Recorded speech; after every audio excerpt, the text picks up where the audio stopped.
Ya tenemos en la línea telefónica al Contralor del Estado de Sonora, Guillermo Noriega, a quien le doy la bienvenida. Guillermo, muy buenos días, bienvenido. ¿Qué tal? Muy buenos días, Elena. Muy buenos días a todo el auditorio. A tus órdenes. Gracias por aceptarnos esta llamada. Y bueno, vamos a hablar sobre un tema que ayer se presentó justamente, que tiene que ver con la nueva ley de responsabilidades y sanciones para el Estado de Sonora, con lo cual pues se intensifica la forma en que se sancionan a los servidores públicos que la incumplan. ¿De qué se trata? Bien, pues primero agradecerte la oportunidad de comentar esto con el auditorio. Pues es un compromiso del gobernador Alfonso Durazo combatir la corrupción. Esto no nada más de dientes para afuera, y esto no nada más hacia el pasado, sino en todos los días, al día a día, en el día de hoy. Y eso es muy importante decirlo porque muchas veces se puede juzgar y decir, bueno, a ver, ¿a cuántos han metido a la cárcel del sexenio pasado? No nada más, ese es el tema. Está trabajando de manera profesional y cuidadosa, pero también es importante evitar que en el día de hoy se susciten actos irregulares que puedan constituir en corrupción. Y nos dimos cuenta nosotros que las leyes estaban en muchos sentidos pues siendo permisivas, y lo que logramos es proponer cerrar una serie de posibilidades para evitar problemas. Por ejemplo, el gobernador nos ha dado atribuciones que ninguna otra Contraloría tiene. Nosotros podemos al día de hoy detener una obra pública cuando veamos que esa obra está incumpliendo de manera probada los contratos, y para evitar que se termine de construir el edificio, el puente, y luego tengan que inutilizarlo o volverlo a hacer, dilapidando así nuestros dineros, pues entonces podemos detenerla, podemos detener una licitación, podemos hacer muchas cosas. En este caso, por ejemplo, una de las innovaciones es que ante una insistencia de algún servidor público no presentar su declaración patrimonial, pues podemos instruir la suspensión de su pago en tanto que no la presente.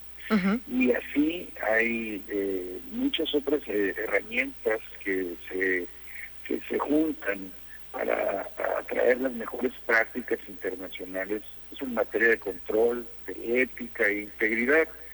Contralor. Por ejemplo, sí. Perdón, además el último tema más innovador que creo que te puedo poner aquí, que es fundamental, ya es considerado falta administrativa grave a partir del día de ayer quien no le pague al ISTESON. Esto le aplica a ayuntamientos, a organismos. Quien no entere las cuotas de sus trabajadores al ISTESON podrá ser procesado por falta administrativa grave e incluso inhabilitado del servicio público. Esto es fundamental.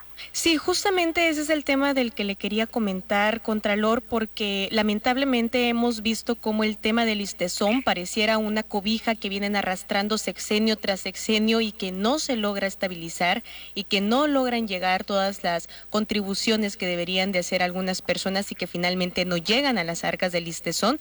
En este sentido, ustedes cuando llegaron ahí a la Contraloría, ¿con qué se encontraron específicamente en el tema de las aportaciones o la falta de aportaciones?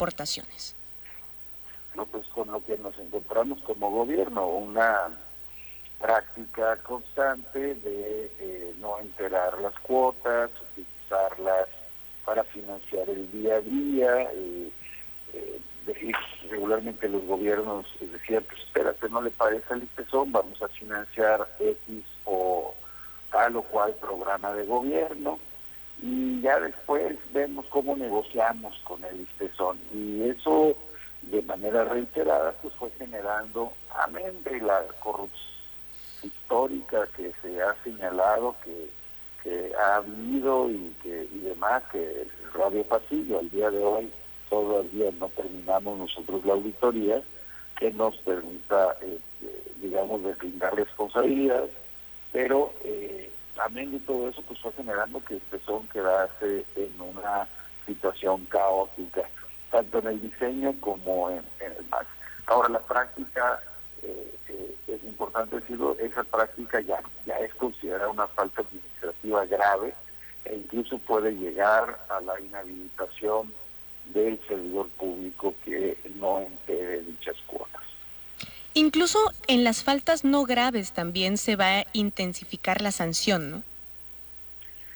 Sí, se intensifican las sanciones, pero verás, Elena, lo más importante es que no haya impunidad. Uh-huh. Nos encontramos en general alrededor de 300 expedientes prescritos en los órganos internos de control y en Contraloría en general. Y esto porque pues puede ser por muchas razones. Tiempos de prescripción muy cortos, las faltas no graves prescribían en 3 años, ¿no? Uh-huh. Entonces, pues si no lograbas integrar todo en 3 años, pues simplemente era, pues la consecuencia es impunidad. Había denuncia, había toda investigación, pero pues llegamos nosotros y ya había un gran cúmulo de expedientes que ya no podían ser más que prescritos. En este sentido aumentamos digamos el tiempo para dar oportunidad a la investigación. Las graves antes prescribían en 3 años, ahora van a prescribir en 5, y las graves antes 7 años, ahora serán 9 años. Y eso nos aplica a este gobierno, no al anterior, a este gobierno. A partir de hoy, cualquier acto administrativo que yo o alguno de los colegas haga, pues en 9 años tendremos todavía que rendir cuentas al respecto para pues digamos, evitar que si antes era en 7 años, pues esto podía verse en inacción, llegaba un nuevo gobierno y ya no le alcanzaron ni a investigar ni a pedir las probatorias suficientes, ¿no? Estamos platicando con el Contralor del Estado de Sonora, Guillermo Noriega Esparza. Y, Contralor, por último le pregunto, hay un tema que también se trató la tarde de ayer, y tiene que ver con las denuncias que ha recibido la Contraloría por acoso sexual y hostigamiento.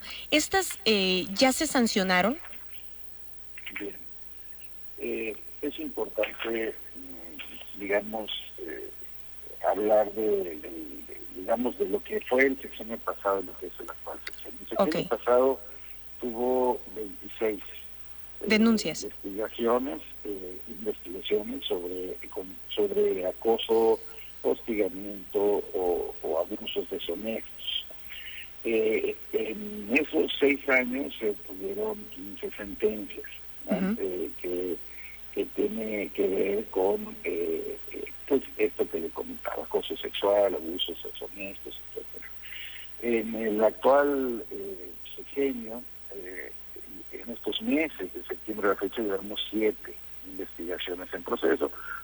Todas están todavía en investigación y tenemos incluso un servidor público suspendido, ¿no? Como una medida cautelar para poder una intervención en su lugar de trabajo y conocer. Ya ha habido incluso bajas sin investigación y sin ser necesario, pues por ser personal de confianza y ante actos inadmisibles, pues se ha dado de baja a otro servidor público.